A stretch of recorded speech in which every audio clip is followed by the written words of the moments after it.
6 Temmuz 2025 İzmir, Urla, Altınkoy plajı.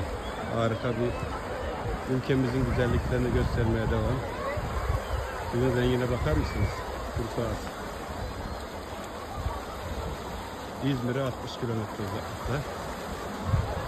Harika bir yer, çok kalabalık. Evet. Selamlar arkadaşlar. İyi yayınlar.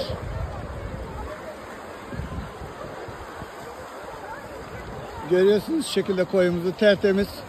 Ege'mizin iyisi İzmir'den, Altınköy'den selamlar arkadaşlar. Yıkalım.